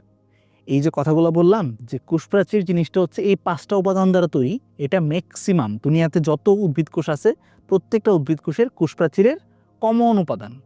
2টা ব্যতিক্রম আছে, সেই 2টা ব্যতিক্রম আমাদের এমসিকিউর জন্য সুপার ডুপার ইম্পর্টেন্ট। ভালো করে হচ্ছে এই জিনিসগুলো মনে রাখবা এবং এখান থেকেই প্রশ্ন আসবে 100%, একদম গ্যারান্টিড। সেই ব্যতিক্রমগুলো কি কি? 1 নম্বর যেটা কথা সেটা হচ্ছে ব্যাকটেরিয়া। আমরা যে ব্যাকটেরিয়ার চিত্র একটু আগে 3Dতে দেখলাম, সেই ব্যাকটেরিয়ার যে কোষপ্রাচীর, ব্যাকটেরিয়ার বাইরেও কিন্তু একটা কোষপ্রাচীর থাকে, সেই ব্যাকটেরিয়ার কোষপ্রাচীর হচ্ছে প্রোটিন, লিপিড এবং পলিস্যাকারাইড দ্বারা তৈরি। কি বললাম? নর্মালি যে হচ্ছে উদ্ভিদের কোষপ্রাচীর, সেই কোষপ্রাচীর কি দ্বারা গঠিত হয়? Cellulose, hemicellulose, lignin, suberin, pectin এগুলো দ্বারা গঠিত হয়। কিন্তু ব্যাকটেরিয়ার যে কোষপ্রাচীর সেটা একটু ব্যতিক্রম। ব্যতিক্রম মানেই আমাদের এমসিকিউর জন্য ইম্পর্টেন্ট। সো ব্যাকটেরিয়ার কোষপ্রাচীর গঠিত হয় হচ্ছে প্রোটিন, লিপিড এবং পলিস্যাকারাইড দ্বারা। অন দ্য আদার হ্যান্ড আরেকটা ব্যতিক্রম আছে, সেই ব্যতিক্রমটা সুপার ডুপার ইম্পর্টেন্ট। এটা এই বছরে দেখবা যে কোনো না কোনো বোর্ডের পরীক্ষাতে 100% ইনশাল্লাহ এখান থেকে প্রশ্ন আসবে। ঠিক আছে, যে ছত্রাকের কোষপ্রাচীর কি দ্বারা নির্মিত? আনসার হচ্ছে কাইটিন দ্বারা নির্মিত। আনসার হচ্ছে কি? কাইটিন দ্বারা নির্মিত। সো আমরা 2টা ব্যতিক্রমের কথা জানলাম, যে 2টা ব্যতিক্রমের ক্ষেত্রে আমাদের সচরাচর যে নিয়ম cellulose, hemicellulose, lignin, suberin, pectin এগুলো দ্বারা গঠিত হয় না, ভিন্ন জিনিস দ্বারা গঠিত হয়। সেই 2টা ব্যতিক্রমের মাঝে 1 নম্বর কথা হচ্ছে ব্যাকটেরিয়া। ব্যাকটেরিয়ার যে কোষপ্রাচীর সেটা প্রোটিন, লিপিড এবং পলিস্যাকারাইড দ্বারা তৈরি হয়। অন্যদিকে ছত্রাকের যে কোষপ্রাচীর সেটা হচ্ছে কাইটিন দ্বারা গঠিত হয়। সেটা কি দ্বারা গঠিত হয়? কাইটিন দ্বারা গঠিত হয়। ঠিক আছে, সো আমরা কিন্তু সব কিছু হচ্ছে শেষ করে ফেললাম কোষপ্রাচীরের। সো কোষপ্রাচীরের কাজটা কি? কোষপ্রাচীরের কাজ হচ্ছে একটা কোষকে দৃঢ়তা প্রদান করা। ঠিক আছে, এটা ভালো করে মনে রাখবা। কোষপ্রাচীরের প্রধান কাজ হচ্ছে যে কোনো একটা উদ্ভিদ কোষকে দৃঢ়তা প্রদান করা, এবং এই কোষপ্রাচীরের মাধ্যমে কিন্তু একটা কোষ তার পাশের যে কোষ সেই কোষের সাথে এই প্লাজমোডেজমাটা নামক নালীর মাধ্যমে কিন্তু যোগাযোগ সৃষ্টি করতে পারে। ঠিক আছে, বা যোগাযোগ রক্ষা করতে পারে। সো এগুলাই হচ্ছে কোষপ্রাচীর থেকে তোমাদের লেভেলে আপাতত কথাবার্তা। এইচএসতে উঠলে আরও ডিটেলস ইনশাল্লাহ ভাইয়া এগুলা পড়াবো, যখন বইতে থাকবে তখন আমি ডিটেলসে পড়াবো। এখন এই ডিটেলসগুলো আরও অ্যাড করলে তোমার জন্য মনে রাখাটা কষ্টকর হয়ে যাবে, যে কারণে আপাতত দরকার নেই। আমরা কোষপ্রাচীর যে টপিকটা আছে সেই টপিকটা স্পেশালি সৃজনশীলের ক্ষয়ের জন্য পড়বো। সৃজনশীলের ক্ষয়ের জন্য কোষপ্রাচীরটা দেখব। ঠিক আছে, চিত্র তেমন ইম্পর্টেন্ট না, জাস্ট হচ্ছে কী কী দ্বারা গঠিত, এর ভিতরে কি কি পার্ট থাকে, পার্টগুলোর নাম কিন্তু আমি ইতিমধ্যেই বলছি। মধ্যপর্দা, ঠিক আছে, মধ্যপর্দা, প্রাথমিক প্রাচীর, গৌণ প্রাচীর এবং হচ্ছে পিট পেয়ার বা জোড়াকোপ এবং হচ্ছে প্লাজমোডেজমাটা। এই যে অংশগুলো আছে সেই অংশগুলোর নাম এবং রাসায়নিকভাবে কী কী দ্বারা গঠিত। ঠিক আছে, এবং কি কি ব্যতিক্রম আছে। ঠিক আছে, 2টা যে ব্যতিক্রমের কথা বললাম ব্যাকটেরিয়া এবং হচ্ছে ছত্রাক, এগুলোর কথা জাস্ট মনে রাখতে পারলেই মোর দেন এনাফ। ঠিক আছে, সো কোষপ্রাচীর কিন্তু গেল।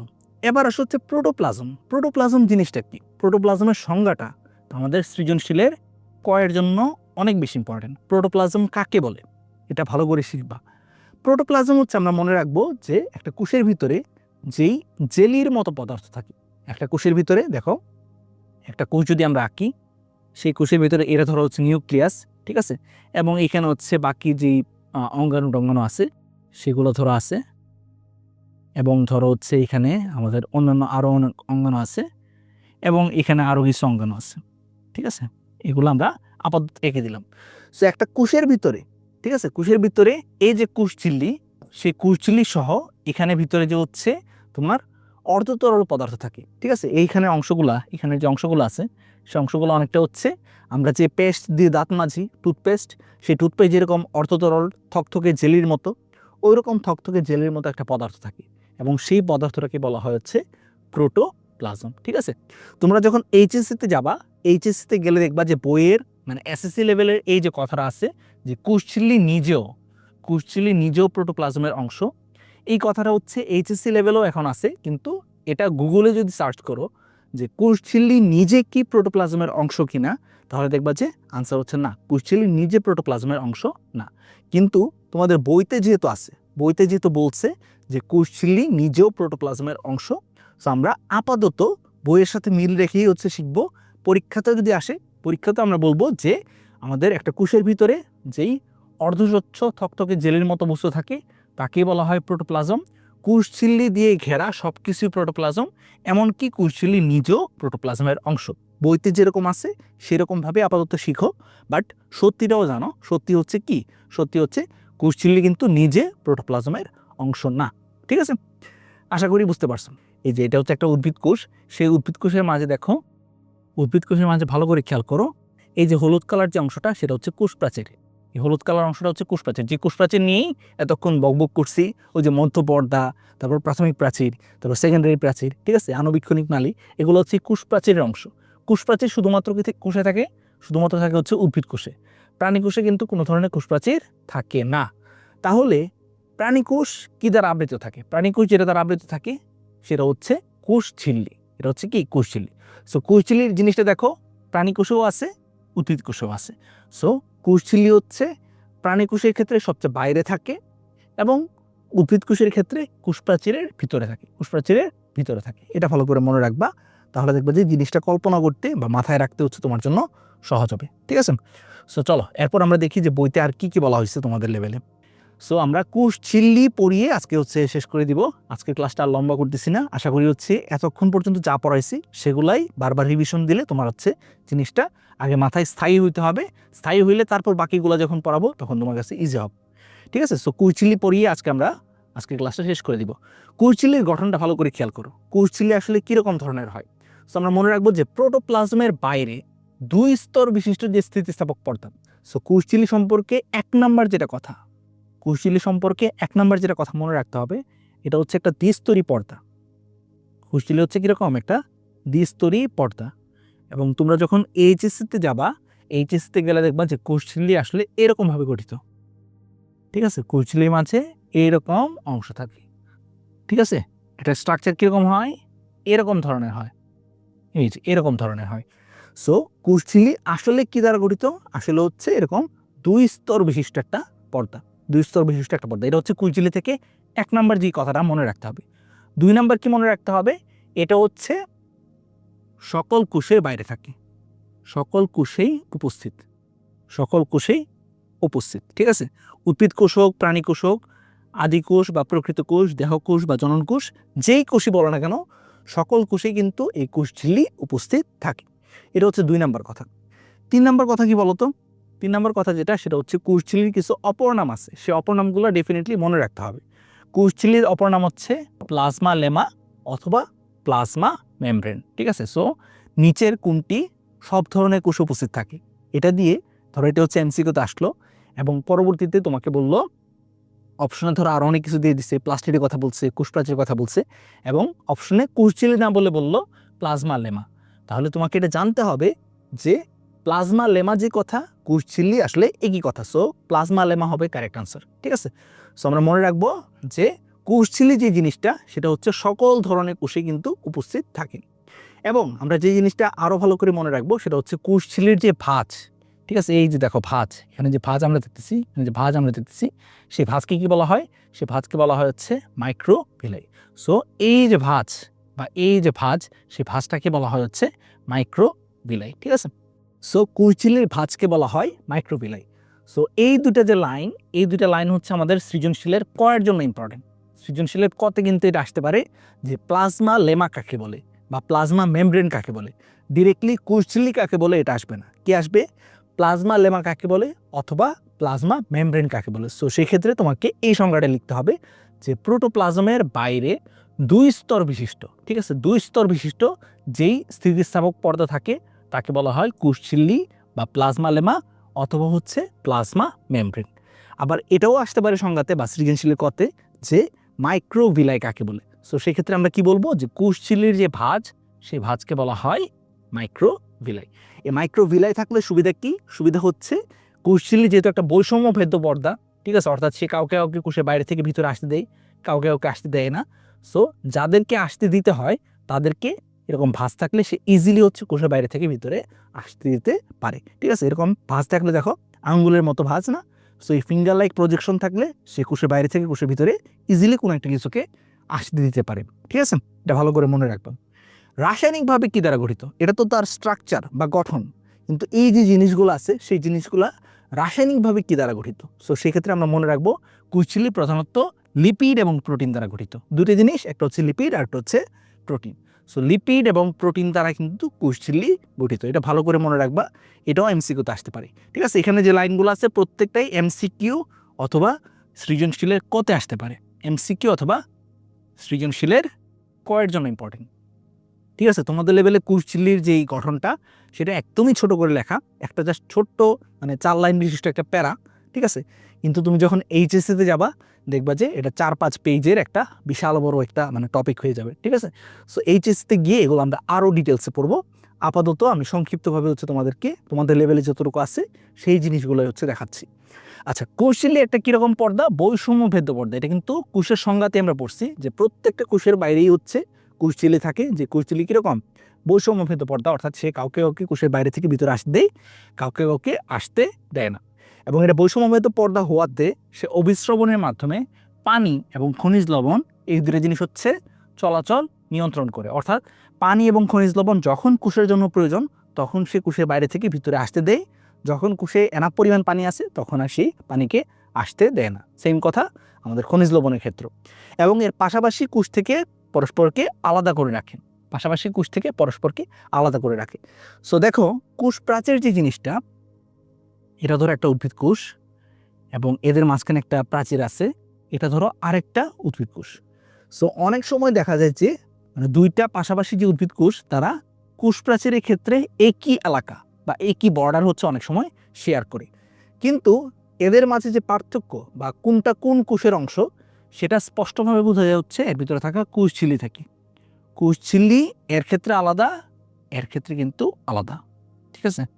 সো কোষঝিল্লি জিনিসটা কি করে? পাশাপাশি কোষগুলোকে পরস্পর থেকে আলাদা করে রাখে। সো এটাও আশা করি ক্লিয়ার হয়ে গেছে। তাহলে কোষঝিল্লি থেকে যা যা পড়া দরকার তোমাদের লেভেলে সেই জিনিসগুলো কিন্তু সব ভাইয়া পড়াই দিলাম। নেক্সট ক্লাসে আমরা কোষের ভিতরে যাওয়ার চেষ্টা করব, ঠিক আছে। সো আমরা দেখো একটা উদ্ভিদ কোষ নিয়ে পড়াশোনা শুরু করছি। সো একটা উদ্ভিদ কোষ নিয়ে পড়াশোনা শুরু করলে দেখো আমরা কোষের বাইরে থেকে, ধরো কথার কথা কোষের বাইরে থেকে কোষের ভিতরে প্রবেশ করতেছি। সো প্রবেশ করতে গেলে প্রথমে আমাদের কি পড়তে হয়েছে? কোষ প্রাচীর নিয়ে পড়াশোনা করতে হয়েছে। সেই কোষ প্রাচীরের মাঝেই মধ্যপর্দা, প্রাথমিক প্রাচীর, গৌণ প্রাচীর, ঠিক আছে, পিট পেয়ার বা হচ্ছে আমাদের প্লাজমোডেসমাটা, সেগুলো নিয়ে আমরা পড়াশোনা করলাম। সো এটা আমরা ক্লিয়ার করলাম। ক্লিয়ার করার পর তারপর আমাদের পড়াশোনা করতে হয়েছে হচ্ছে কোষঝিল্লি সম্পর্কে। এরপর আমরা কোথায় চলে যাব? এইখানের যে এলাকাটা আছে সেই এলাকাটাতে আমরা কিন্তু চলে যাব, অর্থাৎ সাইটোপ্লাজমে একটা কোষের ভিতরে আসলে কি কি আছে সেগুলোতে আমরা নেক্সট ক্লাস থেকে ইনশাল্লাহ যাত্রা শুরু করব, ঠিক আছে। সো সাইটোপ্লাজম বলতে আসলে একটা কোষের ভিতরের এলাকাটাকে বোঝায় এবং সেটা সম্পর্কে আমরা ইনশাল্লাহ নেক্সট ক্লাসে জানার চেষ্টা করব। আজকের ক্লাসটা ধৈর্য ধরে দেখার জন্য অসংখ্য ধন্যবাদ। দেখা হচ্ছে নেক্সট ক্লাসে, সেই পর্যন্ত সবাই ভালো থাকো। আসসালামু আলাইকুম।